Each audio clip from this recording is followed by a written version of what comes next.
Thank you for having me. This is incredible to be with you today. And I just also, thank you so much to President Bernhardt and the Board of Trustees and faculty members. And I will, repeat what's been said. Happy Mother's Day.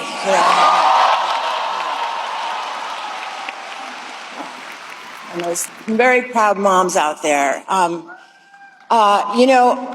I don't know if any of you know this, so I'm going to tell you. See, I have always wanted to do this, and during COVID, I pitched myself for this job, and I even put myself on tape.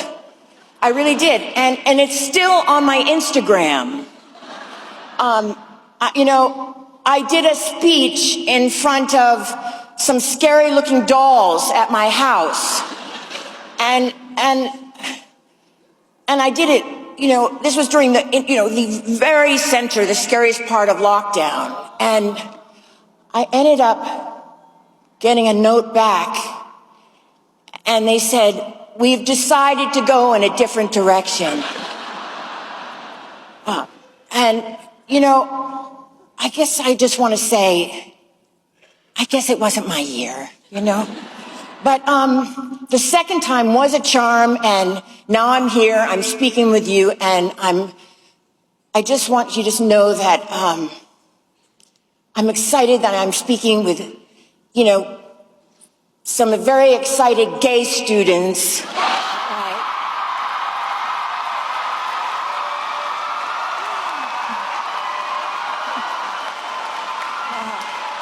Yeah, some less excited hetero students, and hopefully some very eligible widowers.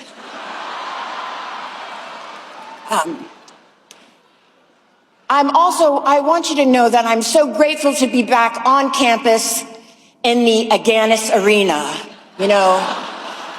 home of BU's men's hockey.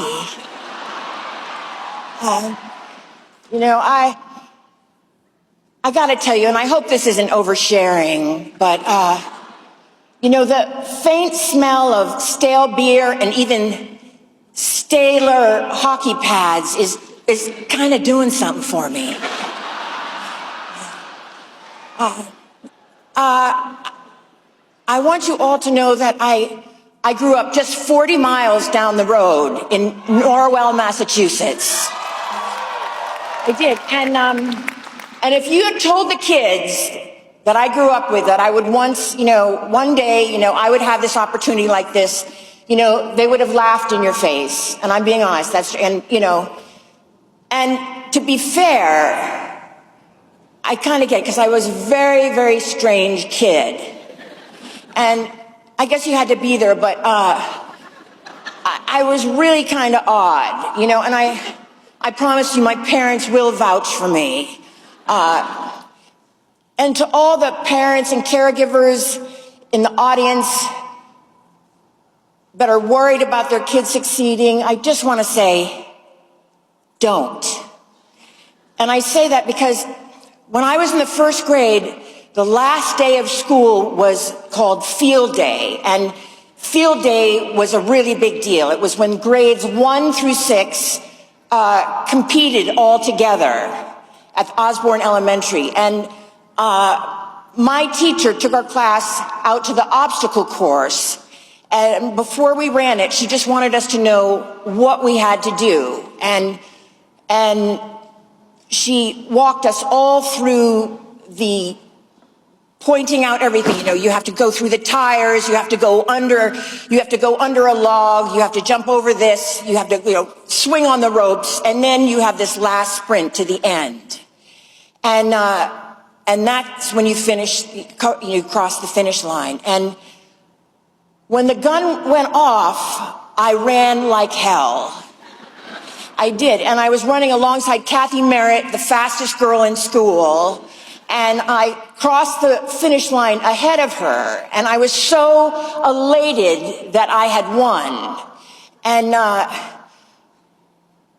it meant, to me, it just meant that I was going to get the blue ribbon.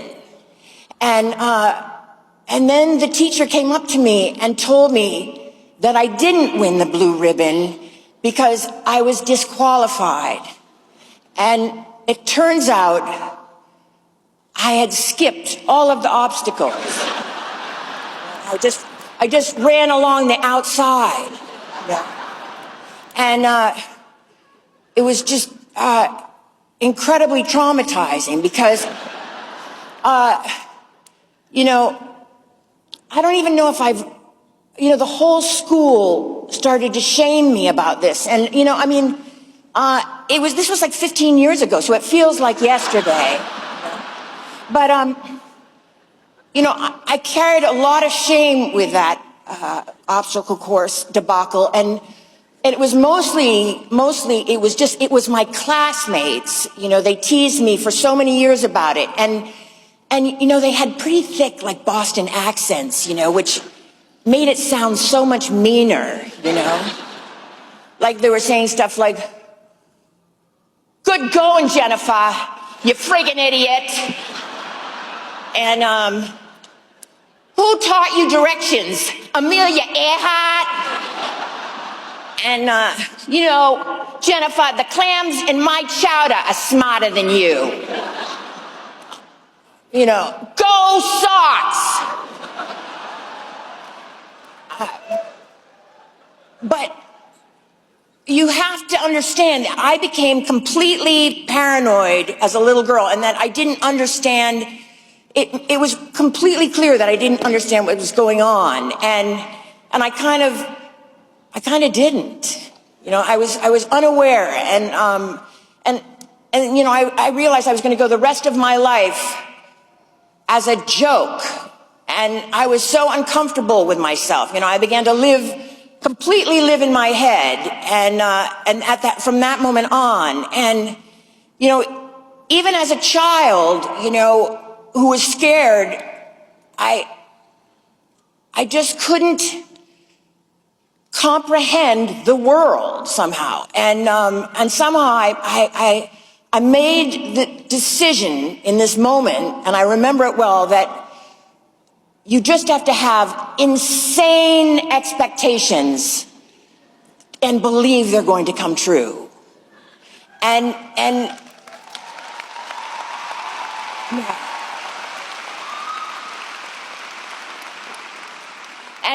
my mother had a magazine in the living room, and it had Grace Kelly on the cover, and inside there was a full photo spread of her, her lavish royal wedding, and a story about how she became the Queen of Monaco. And it was all in this moment that I realized that I wanted to be Queen of Monaco.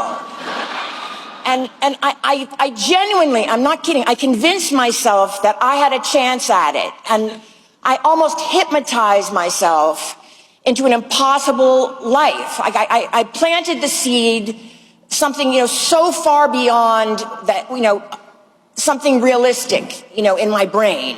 And I expected something great would really happen to me. And in retrospect, it was the one and only thing I really had going for me. And,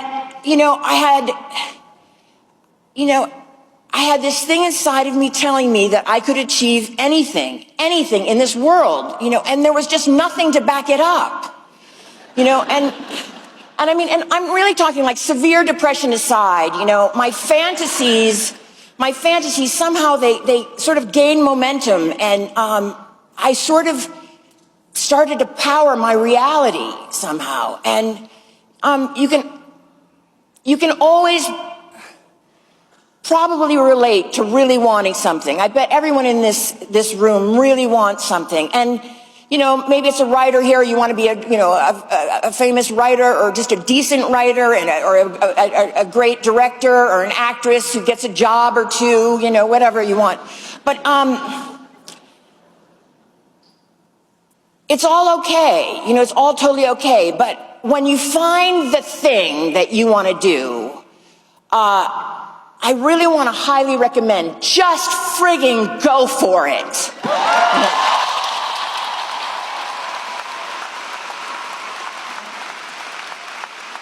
When you really have to psych yourself up into believing absurd possibilities, and you have to believe that they are not absurd.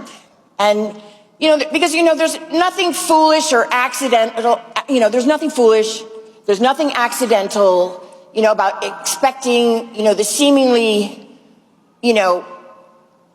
things are unattainable for yourself, and I don't care so much about what other people think right now. For so much of my life, I was in this constant state of just recovering from something that someone had said to me or had said about me. And that's what you get if you're overly sensitive. Like, I'm sure a lot of you can relate to this, but there is a benefit to being overly sensitive, and that is, I don't know, I think somehow you're better at stuff. I don't know. You're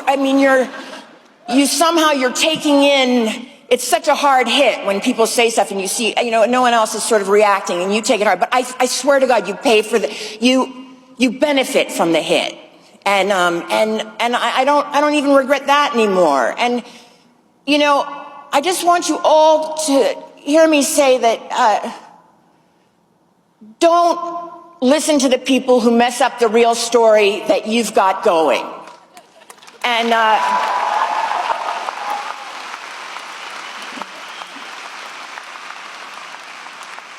because Emerson has ignited these seemingly unattainable possibilities for you that now can be your reality.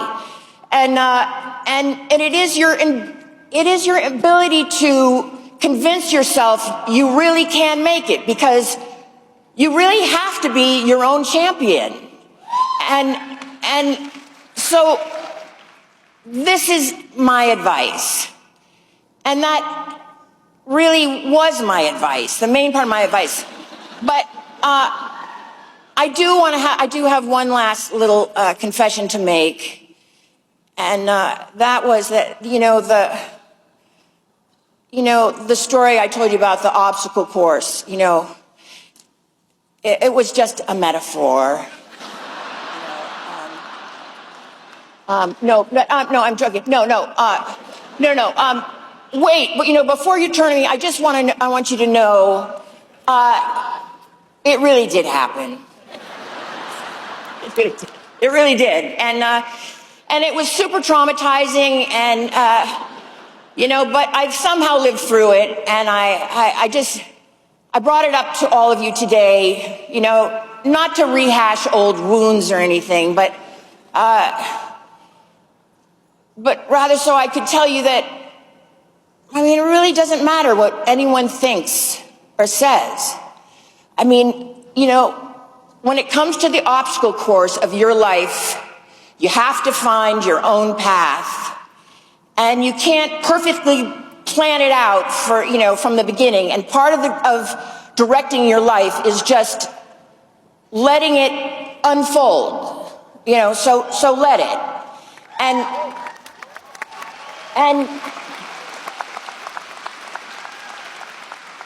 And personally, the best thing that happened to me is that it didn't happen to me for a very long time. And it didn't happen, it just didn't happen early on. And I think that is what kept me going with my unrealistic belief in myself and what was possible. And despite all of the hideous rejection, it just went on. I got turned down.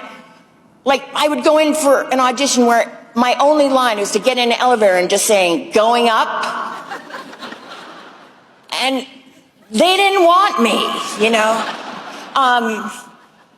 But, yeah, it's the incredible belief in yourself. And, it's even easy, rejection, I say, take the rejection, you can handle it. But, and it looks like it's easy for me to say that now, but it was really hard. I have to say it was. And it still is hard. It really is.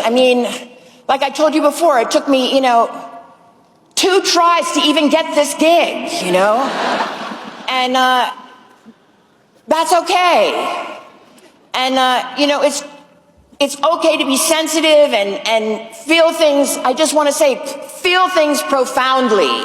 And you're so young, and you really can handle it.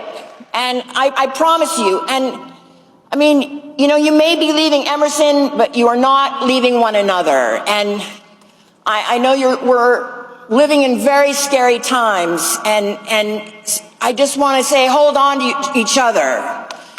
And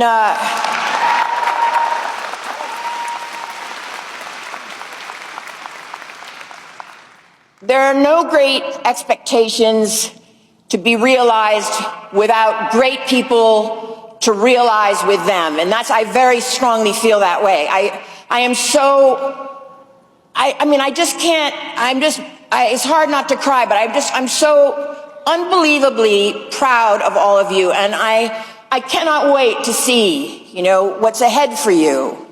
And lastly, I just want to say, you have my permission to relax for a while now because you've earned it. And yeah.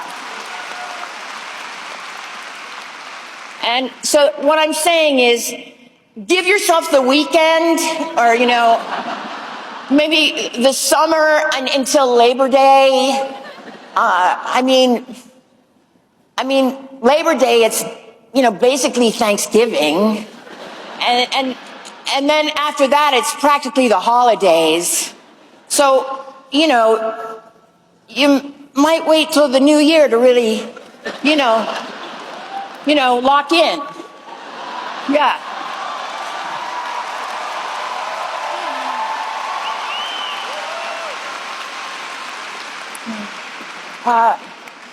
The pure wins in life really call for celebration, and this today for all of you is a pure win. And I want to encourage you to stand up for what you believe in and for what Emerson stands for. And now I really just want to say to the great class of 2025, congratulations. And as Elle Woods, my co-partner in crime, would say, we did it. Yeah.